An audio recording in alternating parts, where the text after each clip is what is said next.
Nah, nah. Perkenalkan, nama saya Siti Filza. Di sini saya akan menjelaskan modul 13 yang berjudul menyempurnakan model desain kelas. Tujuan dari modul ini yaitu memperbaiki atribut model domain, memperbaiki hubungan model domain, memperbaiki metode model domain, mendeklarasikan konstruktor model domain, terus anotasi, metode, perilaku, membuat, dan komponen dengan antarmuka. Data prosesnya seperti ini, kita sekarang ada di solution model, yaitu kita akan merefine the design model to satisfy the solution model. Memperbaiki atribut dari model domain. Atribut pemurnian melibatkan yang pertama menyempurnakan metadata atribut, lalu memilih jenis data yang tepat, membuat atribut turunan, dan menerapkan enkapsulasi. Selanjutnya, menyempurnakan metadata atribut. Deklarasi atribut dalam diagram kelas UML meliputi yang berikut, yaitu nama, visibilitas, jenis, multiplisitas, nilai awal, dan kendala. Kendala ini adalah salah satu yang dapat diubah, ditambah, atau dibekukan. Nah, menyempurnakan metadata atribut itu seperti ini. Ada analisis dan desain. Desain ini adalah sistemnya dari analisis. Lalu memilih jenis data yang tepat. Memilih jenis data adalah kompromi dari transparansi perwakilan, waktu komputasi, dan ruang komputasi. Memilih jenis data yang tepat. Untuk atribut nomor telepon, tipe datanya itu bisa pakai string. String ini diperlukan untuk pemetaan antara representasi UI dan representasi penyimpanan. Lalu ada tipe data long. Tipe data ini untuk menghemat ruang, tetapi mungkin tidak cukup untuk mewakili nomor telepon yang besar, seperti nomor telepon internasional. Lalu ada phone number. Objek nilai adalah kelas yang mewakili data telepon. Tipe data ini transparan secara representatif, tetapi membutuhkan pengkodean tambahan. Lalu ada char array. Tipe data ini mirip string dan tidak menambahkan nilai. Lalu yang terakhir itu adalah int array. Tipe data ini menghemat ruang, tetapi tidak transparan secara representatif. Lalu ada membuat atribut turunan. Dalam analisis ini, Anda mungkin memiliki atribut yang Anda tahu dapat diturunkan dari sumber lain agar lebih stabil. Contohnya adalah penghitungan usia seorang dari tanggal lahirnya.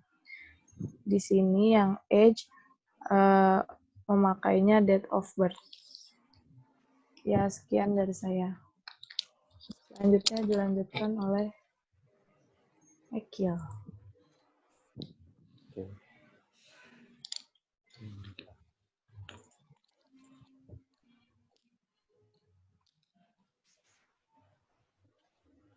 Tes 1, 2, 3.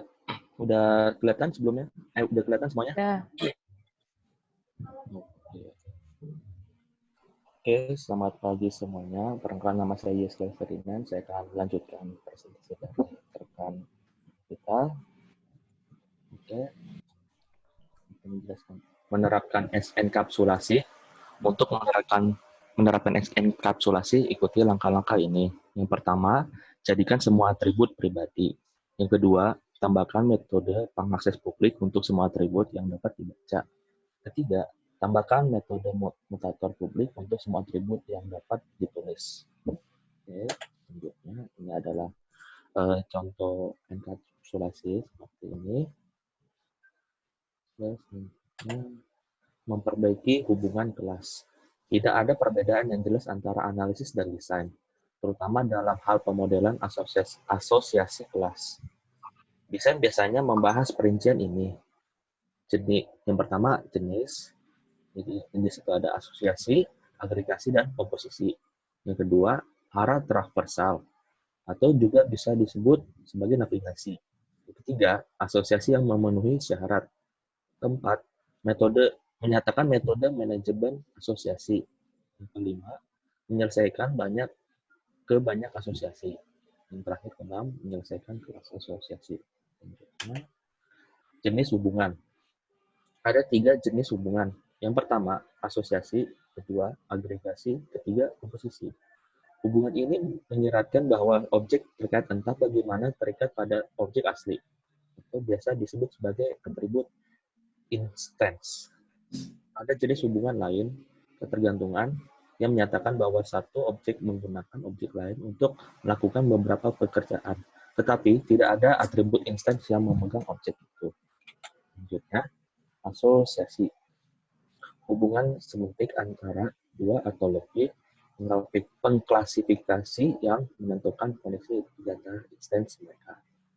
Ini contohnya seperti ini. Agregasi.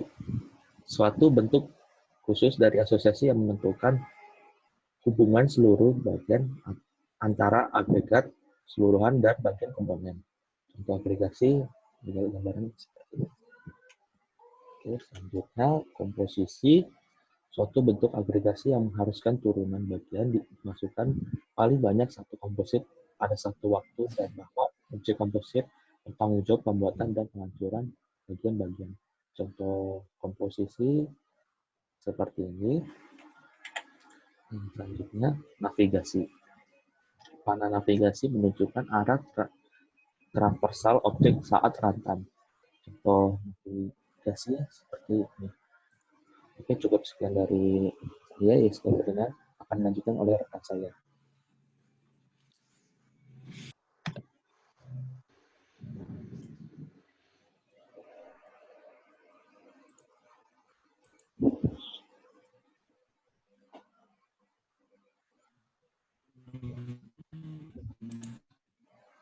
Selanjutnya, saya Stefano Christian akan melanjutkan presentasi dari teman saya, Yeskiel. Navigasi. Terkadang dalam analisis, Anda tidak tahu ke arah mana perangkat lunak perlu menavigasi asosiasi. Masalah ini harus diselesaikan dalam desain. Contohnya, kayak yang digambar samping ini, analisis dari reservasi ke payment tuh panah sequence-nya tuh belum tahu kemana arahnya.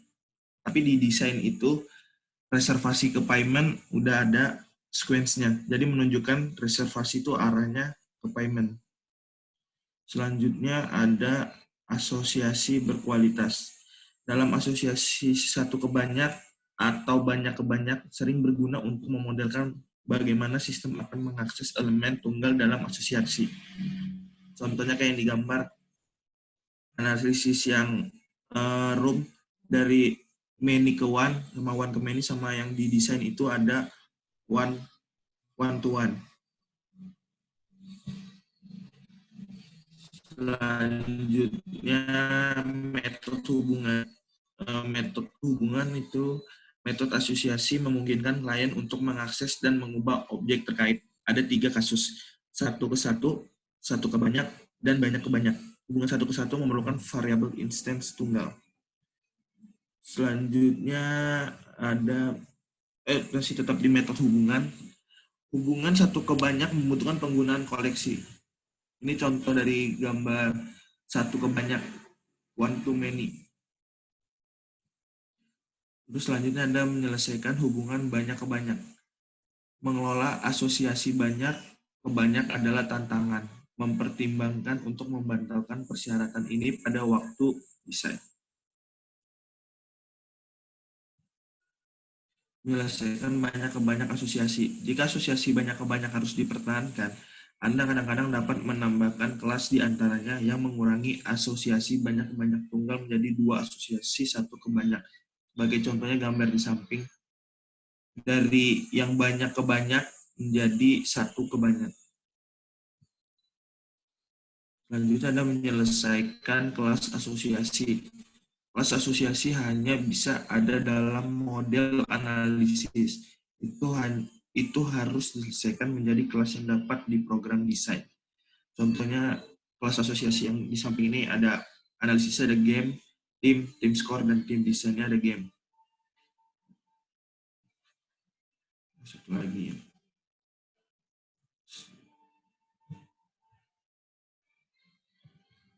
Selanjutnya presentasi akan dilanjutkan oleh teman saya.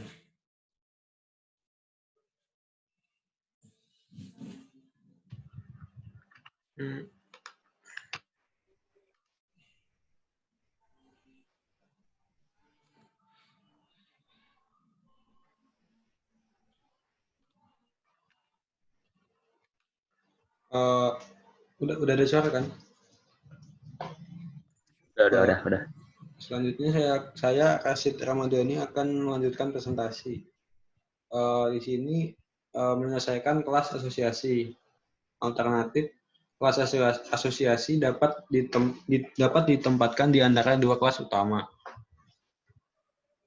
Kemudian lanjut, di sini metode pemurnian. Metode diidentifikasi selama alur kerja berikut. Analisis CRC yang menentukan tanggung jawab. Analisis robustness yang mengidentifikasi metode dalam kelas layanan. Kemudian desain yang mengidentifikasi metode pengakses dan mutator untuk atribut dan asosiasi. Untuk jenis metode lain ada manajemen objek, pengujian unit, pemulihan terbalik, dan operasi gratis atau free operation. Kemudian metode pemurnian di sini ada contoh seperti di sini ada yang dapat dilihat. Kemudian perilaku metode beranotasi. Anotasi UML dapat dilampirkan ke setiap metode untuk mendokumentasikan perilaku metode. Jadi di sini misal ada sebuah kelas diagram. Nah, di bagian metode sendiri di situ dapat dilampirkan anotasi UML seperti yang ada di sebelah kiri. Itu ada 3. Kemudian deklarasikan konstruktor. Konstruktor menginisialisasi objek dan sintaksis yang mirip dengan metode. Di sini kalau di kelas diagram pelanggan ada konstruktor pelanggan yaitu fname dengan data tipe string dan 1name dengan data tipe string. Lalu ada fname dengan data tipe string dan di sini ada address atau alamat. Kemudian meninjau kopling. Idealnya model Anda harus memiliki kopling terendah sambil mempertahankan FR dan functional requirement dan non-functional requirement. Di sini yang di high coupling ini dia memiliki hubungan antara satu sama lain, sedangkan di coupling rendah dia hanya memiliki hubungan terbatas. Kemudian meninjau kohesi. Idealnya model Anda harus memiliki kohesi tertinggi. Idealnya model Anda harus memiliki kohesi tertinggi. Yang di kiri adalah kohesi rendah, yaitu member berasosiasi dengan book. Kemudian yang kohesi yang tinggi, di sini ada lawan dia berasosiasi dengan kelas member dan book secara bersamaan. Kemudian membuat komponen dengan antarmuka. Kelas dapat dikelompokkan menjadi komponen yang kohesif dengan antarmuka yang disediakan dan diperlukan dengan baik. Kemudian membuat komponen dengan antarmuka. Panah ketergantungan tidak diperlukan jika Anda menggunakan notasi antarmuka yang diperlukan. Namun Anda dapat menunjukkan panah seperti yang diilustrasikan dalam contoh berikut. Di sini ada banyak contoh, ada banyak anak panah. Kemudian ringkasan. Selama alur kerja desain, Anda harus memperbaiki modul domain untuk mencerminkan paradigma implementasi. Modul ini menjelaskan cara memperbaiki fitur-fitur model domain berikut. Atribut, hubungan, metode, konstruktor, dan perilaku metode. Kelas harus ditinjau untuk memastikan bahwa mereka mempertahankan kohesi tinggi dan kopling rendah. Kelas dapat dikelompokkan menjadi komponen yang kohesif dengan antarmuka yang terdefinisi dengan baik. Sekian presentasi kami dari kelompok 6. Kemudian lanjut dengan sesi tanya jawab. sesi tanya jawab yang pertama, presentator kedua bertanya dengan presentator pertama. Silahkan waktu dan tempat silakan.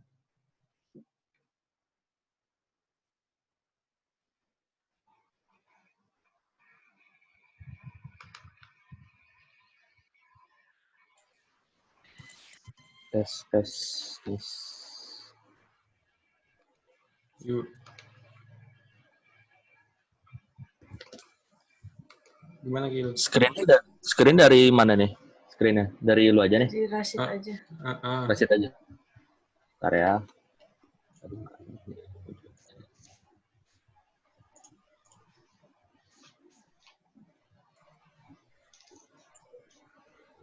Oke, nama saya Yeskil. Saya ingin bertanya ke presentator yang pertama. Jadi yang di slide nomor yang ke-8 itu apa ya? Atribut nomor telepon itu. Di sini itu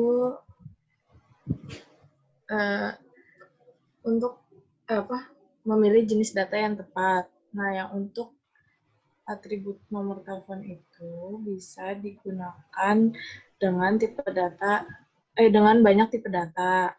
Ada 5 kan. Yang pertama itu string.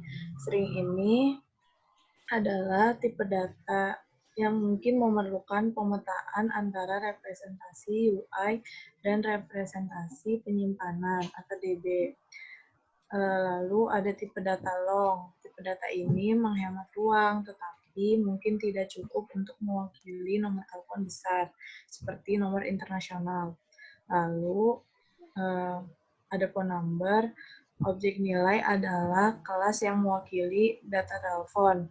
Tipe data ini transparan secara representatif, tapi membutuhkan pengkodean tambahan. Lalu bisa juga memakai char array. Tipe data ini mirip dengan string dan tidak menambahkan nilai. Lalu yang terakhir itu bisa menggunakan in array. Tipe data ini menghemat ruang, tapi tidak transparan secara representatif. Ya, seperti itu. Oke, terima kasih. Ya, sama-sama. Kemudian presentator ketiga bertanya ke presentator kedua. Waktu dan tempat dipersilakan. Saya Stefano Christian ingin memberikan pertanyaan untuk teman saya Yeskil. Di slide ke 15.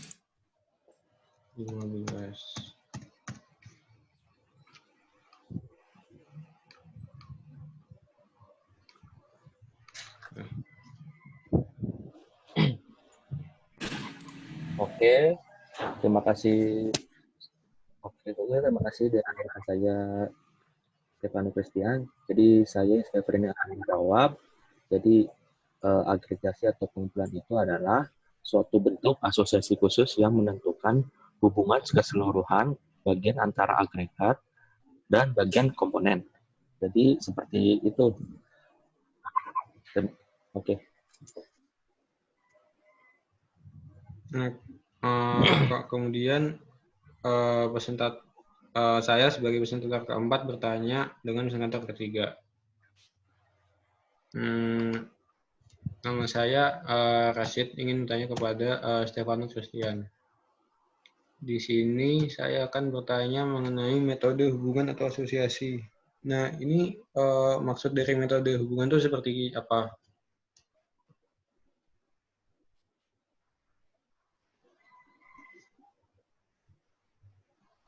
Chris?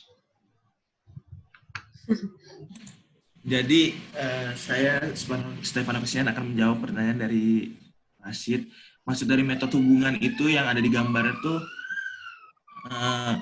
metode asosiasi klien untuk mengakses dan mengubah objek terkait. Ada 3 kasus kan, dari satu ke ke banyak, dan banyak ke banyak. Hubungan satu ke satu memerlukan variabel instance atau tunggal. Jadi kayak yang dicontoh di gambar analisis dan desain. Analisis itu yang pelanggan dikirim ke survei. Jadi bisa dua-duanya. Pelanggan bisa mengirim ke survei, di survei bisa mengirim ke pelanggan. Tapi kalau di desain itu, si survei bisa mengirim pelanggan, tetapi pelanggan tidak bisa mengirim, kebalik, pelanggan bisa mengirim survei, tapi survei tidak bisa mengirim ke pelanggan kalau di desain. Itu jawaban dari saya, sekian dan terima kasih. Oh ya. Kemudian dilanjut dengan presentator pertama bertanya kepada presentator keempat. Waktu dan tempat dipersilakan. Ya, di sini saya Filza ingin bertanya kepada presenter keempat yaitu Rashid. Saya ingin menanya di slide ke-33. Ya. Nah, di sini itu maksud membuat komponen dengan interface itu bagaimana ya? Di sini panah ketergantungan. Ya. Panah ketergantungan itu cara menggambarkannya, misal dari di sini ada paket loan dan misal kita memberi contoh paket loan dan paket book inventory. Nah, di sini panah ketergantungan itu dari paket loan ini dia memiliki ketergantungan dengan book inventory. Di sini digambarkan dengan panah book service. Cara menggambarkannya dari paket asal dia berbentuk seperti ini, dan di paket yang tujuan dia berbentuk seperti ini. Jadi antara loan dan book inventory ini dihubungkan dengan book service. Nah, sekian jawaban dari saya. Dengan ini demikian presentasi kami dari kelompok 6. Apabila ada kurang lebihnya mohon maaf. Wassalamualaikum warahmatullahi wabarakatuh.